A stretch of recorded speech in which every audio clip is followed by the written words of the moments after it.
You have questions? We have answers. Welcome to the Therapist Question Box with your host, Miss Lindsay Schiss.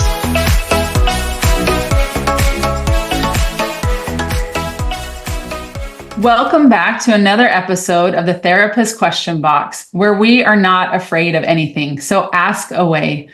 Today, I have with me Anna Smith. She's a therapist at Therapy Utah and honestly, a wealth of information. When I think of somebody that has resources and when I want to know where to go for a book, a podcast, a reference, Anna is my gal. So Anna, welcome to the podcast.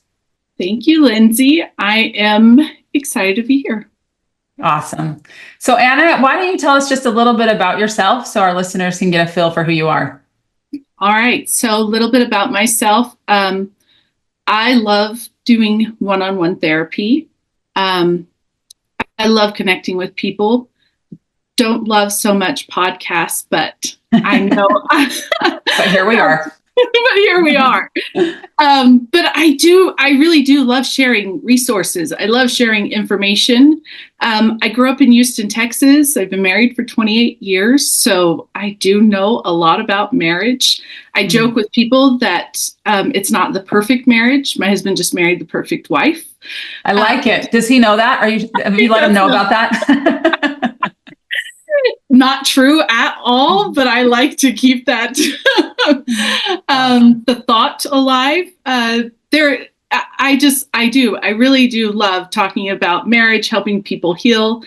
I have 3 kids of my own. They're kind of all grown up. So today's topic was I had to kind of bring myself back to like having little kids. But honestly, this is a topic that anyone needs. Everyone needs.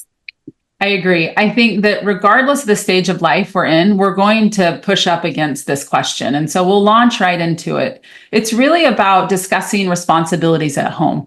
And we'll jump right into our listener's question and get your take on it, Anna. So here's the question. I think I'm doing the lion's share of the household responsibilities and want to figure out how to make it more fair, but I don't want to cause a fight. Do you have any ideas? I mean, I'm sure this listener is alone in this. I'm sure none of us have ever felt this way, right? Never. Never, right? I kid. I think this is something that we all have experienced. And like you said, Anna, it might be in different stages of life. And I also think that's an important consideration. What was working at one time in your life might be very different than what's working now. Dynamics might have changed, children in or out of the house. Maybe a spouse is working when they weren't before. So your initial take when you hear that question, about I don't want to cause a fight, but there's some feelings of resentment that I'm hearing in that question. Yes, when I hear that, I can think of tons of my clients that come in, particularly wives often, and they're like, I shouldn't have to ask for help. There's this expectation that people should see what needs to be done and just step up without any prompting. Husband walks in, kids are arguing, TV's blaring, she's cooking dinner, and she's like, why in the world would you even ask me, what can I help with? Not okay. You should know, you're an adult too. What's your response to that? So it's changed over time.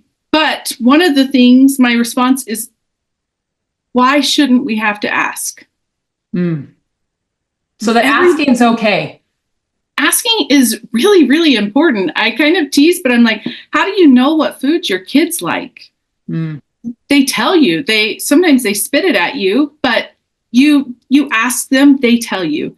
There's this communication that has to happen in order for people to know what we like and what we don't like. However, I also would love for spouses, and I say spouses because this goes both ways, for them to see something that needs to be done and not put the responsibility on the other person to hold them accountable. Yeah, absolutely. So it goes both ways. Responsibility is not just one should be aware and the other should know, but the responsibility is somebody needs to be willing to ask, and also awareness could be increased. So really both partners are accountable here. it makes me think of the book Fair Play. I'm not sure if you're familiar with that book by Eve Rodsky. And I actually just finished that book. And it's really interesting because one of the things that she says that I think is really important is she talks about invisible work. That a lot of the work that we in the household, and I mean men and women, right? That it's invisible. It's hard to actually see what's going on. And so when you said that this, you said a lot of these wives are saying, why can't he see it? But it's actually, she says it's actually a thing that like it feels invisible because it actually is. It just gets done without a lot of people noticing. Exactly. I love Eve's Fair Play. Her book, she's got a card game. It makes it so simple to kind of look at that, but I don't know that many of us actually give a lot of credence to how much emotional and invisible task we're doing. Eve has this analogy that she uses that, well, for one, like Pew Research and Gallup polls, there were a few of them, have done polls on, who thinks they do more chores, men or women. And women, majority of women believe they are doing more of the household tasks, parenting as well as chores.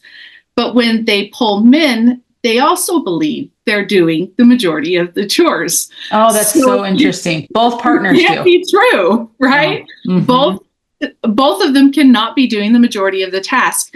But she talks about how a lot of times one spouse is only seeing a pond. And they're like, I'm doing 60% of that pond. I'm mowing the lawn. I'm taking care of the cars. I'm taking care of home maintenance. I'm doing 60%, more than my share. What they don't realize is a household and kids and our lives are oceans. That's such a good analogy. Because what my pond is what I'm probably focused on, right? So if I care about the kids' music lessons or their academics, that's my pond. Whereas my husband's pond might be totally different because it's maybe what he's more focused on and he's engaged in that. Would that be right? That is exactly right. Well, and okay, so let me give you a little insight into my life. Mm-hmm. I once asked my teenage son, what are you going to do different in your house? And that's like totally dangerous, loaded question. And he's like, yeah, no, I'm not doing that with this, you mom. But I'm like, no, seriously, like what's something you haven't really loved that we do that you're not going to do? And he's like, you're kind of like, I don't like how you'll ask us to do chores. And I was like, what do you mean? And he's like, well, it's like you and dad are like, will somebody take the trash out? Will somebody unload the dishwasher? Or by the end of the day, I would like this desk cleaned off. And he's like, you are expecting me, a teenager, to want to do those things. And I don't. He's like, so wow. It's never going to be my pond. It's never going to be my focus. Wow. If you tell me, I will do it, but it's not going to be my focus. Now, husbands are different than teenagers, but I thought that was a really great point that it's not something he wants to do, so it's not going to be a priority. I actually think that's some incredible insight, by the way, from your son to recognize like, hey, listen, I actually don't care that the desk is messy. It doesn't matter to me. And so I need instructions to tell me if it matters to you, right? So what I'm hearing is if, something in your pond feels overwhelming or you need assistance with, or you need some extra support, that we need to shed light on what that pond is and what those requests are, right? As you know, it's interesting, as you were talking about Fair Play, I played that with my husband just this week. I finished the book in anticipation of the podcast. I thought, let's play the game. And I definitely felt some resistance, like, okay, let's divvy out who does what, right? And Eve is great in her book and saying, listen, things don't have to be 50-50. That's not the goal, but it's to feel like we're both doing our fair share and that it feels equitable in a way. And again, it doesn't mean I have this amount of cards, you have this amount of cards, right? That's how you play the game. But I felt some resistance, and it makes sense, right? I think sometimes we go into this as often as women feeling like, okay, well, I'm doing the lion's share of the household responsibilities, and now I'm going to play this game, and you're going to get more of them. And so I think that same kind of feeling can come up, and our listener asked that, like, how do we approach these conversations? You may not be playing the game, but really without triggering defensiveness or engaging in conflicts. Because I think sometimes people think it's not even worth it. I don't want to have the conversation because it's going to end in a fight, right? Yeah. So what is your suggestion on that? Okay, so you brought up a few things. Sorry. You brought up a few things, but the biggest point that I want you to look at is like when you're playing that, I want you to get more curious why you felt that resistance. Because honestly, the reason why I became a therapist even was because I had to get really curious about things in my life. Yeah. And all of a sudden, you can't really heal something without like feeling it, seeing that there's an issue, getting curious with it. And so I love that you felt that resistance. And I would say, first, you got to get curious. What is it about this division of labor and you asking for help that kind of is getting in the way? Can I tell you what I think it is? I'll go ahead and just answer your question. I think it's a couple of things. I think that while my husband, especially as I went back to work, and like our division of labor has changed, and he has stepped up in a lot of ways. And I think there are some things that I feel are definitely invisible. In fact, as we were playing the game, one of the cards was kids breakfast and kids lunch. And he said, you know what? That's like not that big of a deal. We don't even need to deal that card. And I was like, excuse me. No, it is. Cause I actually do that every morning. And it felt like that. Like I want to make sure, like, wait a minute, you got to see what I'm doing. Like that actually matters. And I think there's, again, like some of those feelings of past conversations where he's probably felt attacked and maybe gotten defensive. And so, yeah, I think I sit in a place, I appreciate you asking that, because I do think that there's some historical things that have been hard about these conversations, right? And I would imagine a lot of couples feel that way. I would imagine a ton do, because I'm like, breakfast doesn't matter. I would say that's one of our invisible tasks too in our relationship, because it's like, well, so cereal just magically appears, or eggs get cooked, or right. That matters. Yeah. Grocery lists matter, Yeah. And I am really lucky. I have a supportive spouse as well that does a lot. But you have to get curious, like why you're not willing to ask for help. Looking at your past, if you had a single mom that did everything, or an authoritarian dad, or both parents working, that's going to change the dynamics of what you expect. But one of the things that you said was, why even kind of bother, or you asked a question about like, why is this even important to look at? And I would say that if you don't address it, that the invisible task all that time just continues to grow. That ocean gets bigger and bigger, but more importantly, the resentment and bitterness also gets bigger and bigger. Exactly. As you're saying that, I think that's exactly it. And a lot of times why couples don't have these hard conversations is because like they don't want the outcome, right? There's some historical stuff there. But then what happens? Resentment grows. And all of a sudden you're like, I like this person. I love this person. I chose this person, but I kind of can't stand this person. Right. And it's an important thing to consider your why. I love that you said that. Why don't you want to have that conversation? Yeah. When this really is a big conversation, like 43% of people report household chores and parenting differences are one of the top reasons for divorce. Wow. That's like, high. It is. It's a big, big issue. The top one was career choices. Oh. So that was at 46%, but then parenting and household chores are the very next thing. That is why this is important to figure out how we want to divide it, what we want to do. But I will say one of the biggest pitfalls of this is a lot of people don't like to give up control of these things. Totally. Well, if I let my husband take over breakfast and he's never done it before, what is he going to buy? Is he going to remember to buy anything?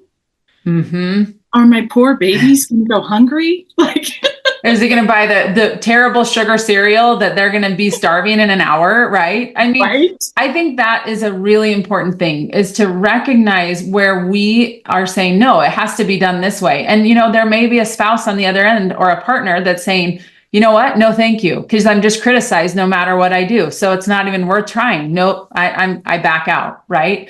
We have to consider our part in this. And really, I will say too, like, we built this city, right? Whether it's from the way I saw my mom do it, the way that society, my culture has told me makes sense for me to do it, that there's responsibility on both ends. Yeah, I love that you brought up like a city, because Eve also in the Fair Play book talks about how she stopped looking at it just like as her family and put it more in the light of an organization. Mm. And she's like, why would I not have some systems in place in an organization? So even when you're talking about that and you're like, we built this city, and I'm like, okay, so I'm mayor of the city. Mm-hmm. And I'm sweeping up the streets. I'm collecting garbage. I'm cleaning. I'm running the finances. I am all of these things. Is that really what I want? I love that analogy. Like and saying we've got to create some systems for anything to function in our lives. We create systems, but from a individual perspective, we set an alarm. We have a system, right? And then you think about how society functions. We have systems. We can't just drive wherever we want. There's stop signs and stop lights. Like, we have systems in place. Why would we not do that same thing in our own family, in our own homes? Yeah, absolutely. Yeah. Do I want a buddy or like a partnership, or do I want something more with my spouse? That also brings us to that next part of conflict, right? Mm-hmm. Like, that's not an easy conversation. Like, hey, I need you to see the ocean. And he's like, wait, no, the pond is big enough. Mm-hmm. I don't want to see beyond the pond. See it. Right. And this is where it gets a little bit tricky, because I would say that I have some expectations that my husband does not have, and vice versa, right? Like, he has some things. He wants that lawn mowed every single week. Do not go over 7 days. I probably has a certain way he likes it done. Right. Yeah. I want the bathroom cleaned a certain way. And we kind of joked as I was talking about this. He took over laundry. He actually likes doing laundry. Like, wow. I got lucky. I won a real unicorn. A real unicorn, right? A real unicorn. That's amazing. But I also have a lot of clothing I like hung dry. Like, I don't want it dry. Now, when he took it over, I tried to be really specific. He tried to meet my expectations. Did I lose some clothing? 100% I lost some clothing. Like, it got put in the dryer. It was ruined. I can be upset about that. Or I can also just be like, hey, you know what? You're learning. I'm not going to get it right every single time either. But I actually don't want to take the laundry back. So if you don't want to fold the towels in thirds, you want to put them in quarters, great. I've got to let go of some of that, my expectations, so that I actually have more time to do the things that I really want. Is that what I want? The towels folded in thirds? Or do I want to be able to spend time developing myself? Yes. I think I love that idea that we can't have everything, right? So we get to say, you know what? I'm going to go ahead and let go of the folding towels in thirds thing, because it matters more to me to have time to do the things I want to do. And yeah, it's not going to be exactly the way I want to do it. Or I've done it in the past, and I can be okay with that. Right. So yes. I think that's a great reminder. And by the way, the other is true, right? If I'm like, actually, I'm not okay with it. I can't stand it for whatever reason. I'm not okay with it. Well, then that's probably a task that needs to be in your pond. You need to keep it. Yeah. Yep. If it was a deal breaker, keep it. Yep. But I would also say, like, it doesn't have to always stay in your hand. Like, you don't always have to do the laundry. just because he's doing it now doesn't mean in 2 months, if he changes jobs or our situation changes, that he's not going to be able to do it anymore. Right. But we go back to that communication piece. Like, so when you played Eve, there are lots of different ways to approach this. Eve's is just kind of a really clear-cut, fair play. Like, I really like it because she's like, once you take on a task, you own it from start to finish. Yeah. If you say you're going to take over groceries, that means you do find out what kind of cereal. Are we buying off-brand or are we buying name brand? Yes. Are we buying toilet paper, Charmin, or are we buying the cheap stuff? Right. And what she says too about that is she says, you do the CPEs, and that was conceive, plan, and execute. So again, if you're the one doing the groceries, you're also the one doing the grocery list. So that is completely removed from one person and it becomes the other person's task completely. So again, it gives time and space and real estate in your brain that task is no longer yours, but it's been given to your partner, right? So I love that idea. And you're right, you do have to kind of drill down. All right, what kind of toilet paper? What matters here? What are we doing? But I love that idea of this conceive, plan, and execute, that is just that one person's job from start to finish. And because that's communication. And sometimes that's also that unseen mental space that's taking up time, space in our brains. I call it mental real estate, that it's really taking up some mental real estate. And if I can offload that, then I have more mental real estate to use on things that really matter to me. The more things we can like automate, kind of. Yes. I love Excel. I love organizing. I love my planning. But I used to write like on a piece of paper when company was coming over, I want you to clean the front room. But I felt like I had to be really specific with my family because I'm like, I want the couch cushions straightened. I want the end tables cleaned off. I want them dusted. I want underneath the couch toys picked up, right? Like, and I'm like, why am I recreating this list every single time?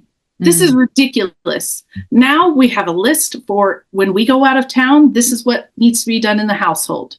When we have packing list, we have all of these things that, because they were taking up so much space. Oh, Mom, what do I need to pack for this trip? And I'm like, oh my gosh, I can hardly even keep my stuff straight. And now I'm thinking for my kids, my husband. My husband's not going to think of sunscreen and when we go on a cruise or mosquito spray, things like that. In fact, he thinks it's ridiculous sometimes how much I pack. But those are important to me. So that's probably not a chore I would pass over to him. So you're saying you have lists that are already created. So you'll go and send them the list and say, all right, this is done. And I love that. You kept it so you don't have to recreate it every time, because a lot of times it's the same thing, right? I actually just barely did that myself and have it listed in my phone as things to bring on every trip. And I thought, It doesn't matter where I go. These things I want to take every single trip with me. And I don't want to every time go, okay, I know the clothes and I know, but what else do I need to bring? Like it's done. And so it's that same principle of offloading it off of your mental real estate, putting it somewhere else and just having a list. But what you're saying is you do it for your family. I think that's a brilliant idea. But now I don't have that mental space for it because when I hand you that list, I'm done. Like if it gets done, if it doesn't, if you bring your swim trunks on the cruise or not, that's not on me anymore. I put it down. I don't have to use that mental space for it. That's the trick, is once you decide to do a process, stick to it. Don't undermine other people and try to take that control back, or it's not going to work. And what you said about if you forget your swimsuit on a cruise, that's going to be really crappy. I mean, that's going to be very frustrating, right? But as the mom, are you saying, so you're telling me like, I actually don't swoop in. I say, okay, well, I'm sure you have another pair of shorts and that's what you're going to have to be wearing to go swimming. But I'm not going to come in and make it my problem because it actually isn't my problem. Right. And now obviously age appropriate, right? Sure. I didn't do this when my kids were like 6 and 7, Sure. But now that they're teenagers or older, like, no. Like either we can buy it, we can fix it a different way, but it's not something I need to hover over. Yes, I have to, as you brought that up, it made me think back when my daughter was 6. She was 6. We went to Idaho and I gave her a list as to what to pack. And she showed up to church and she had 2 different tennis shoes on. And I'm like, I told you to pack, your shoes. And she was like, I did. Well, they were 2 different tennis shoes. And right. I thought, okay, yeah, maybe I need to like scale back a little bit and age appropriate. Right. So you're right. Maybe Yes. not at 6, but maybe as a teenager. Right. That makes more sense. So I needed this lesson a long time ago. So But I'd also say, Lindsay, like she did get shoes.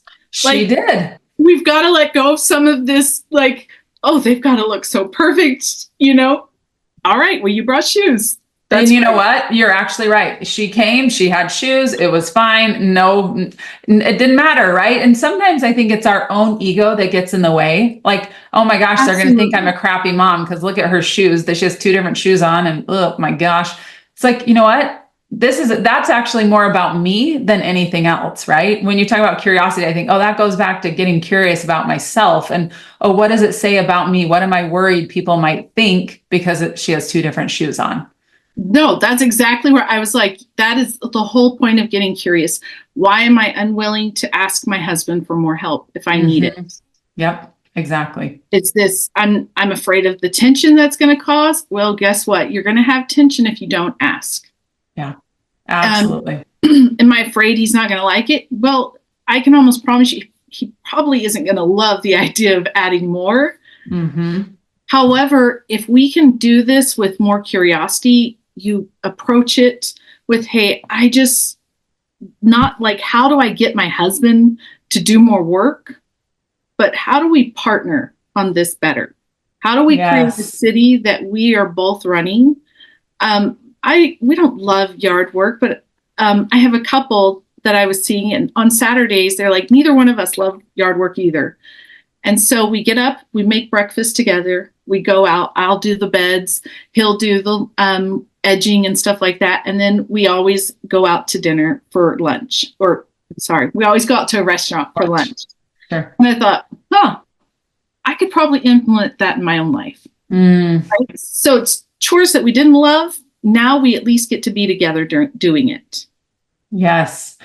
And it makes it doable, right? And, I do think sometimes we get in this mindset of, over functioning. I do all the things, and we get some type of feeling of like, look at me though. I mean, I run this whole thing and this is my city. I'm the mayor and I actually don't even need any city councilmen because look at me. But right. Underneath, I'm so resentful, right? Or I'm exhausted or whatever.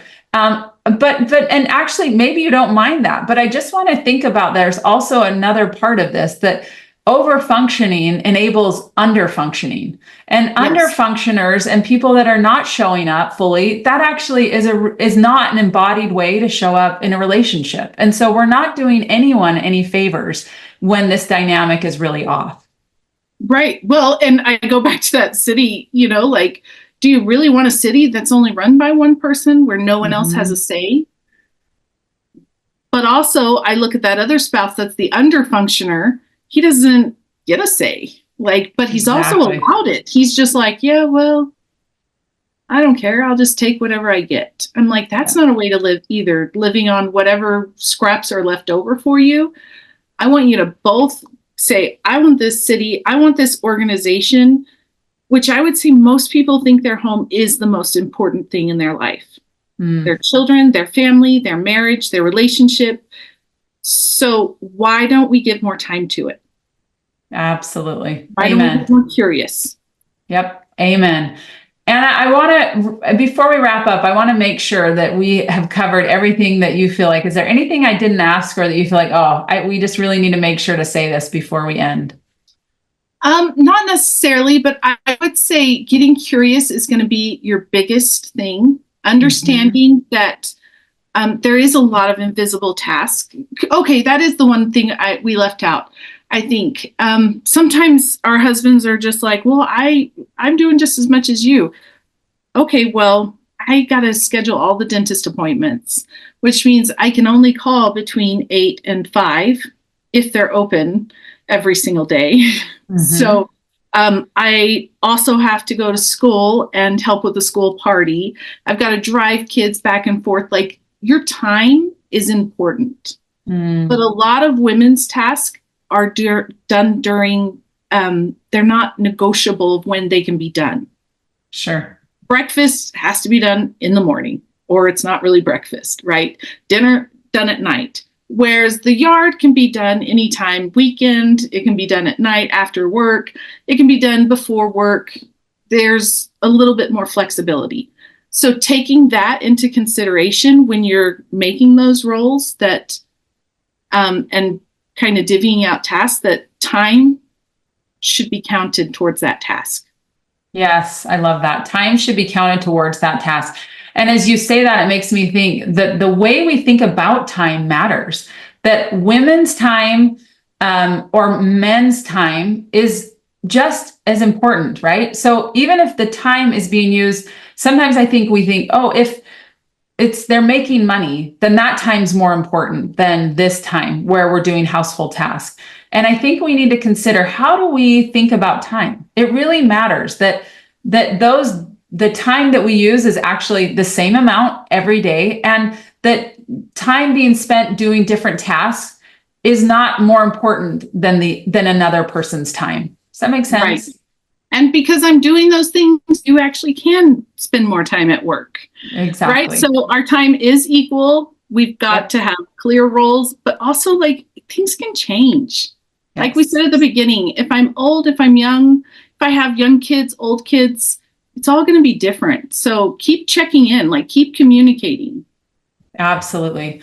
Well, Anna, I really appreciate that. A couple of things I just want our listeners to a few nuggets that they can take away. One thing that I heard that was so important, and we kept talking over and over, was just get curious. Getting curious about, what does this say about me? What am I willing to not ask, right? Or what am I willing to give up? That would be the first thing. Am I willing to give up? And am I willing to get curious about what's going on with my ego? What does this say about me as a mom and as a wife? The other thing is, I heard, be willing to ask one party, be willing to ask in the other party, be willing to have your awareness increase. Maybe get curious about where your awareness needs to increase. The willingness to have communication about this, that, this may be the way it's always been done, but that we don't want to live in a city, right? As we've been talking about, where resentment just is being, it's being bred. It's just more and more resentment. No, that's not what we're after here, right? We're after a partnership that is fulfilling for both parties. And the other thing that I love that you said was systems, some of the systems of writing things down. So we're not reinventing the wheel every single time, but that when company comes over, this is what we know we need to do. So really helpful. And I think regardless of where we're at in our lives, really applicable information, Anna, and really appreciate your time and your insights. And, again, by focusing on our clear communication and working together, I believe we can set new expectations and have a greater purpose in what we're doing and in our partners, in our partnership. I really hope this was helpful to our listeners. And remember, if you have a question, go to our show notes or to the Therapy Utah website and submit. No question is off limits, and we are here to discuss your questions. Thanks for joining us. Until next time, take care.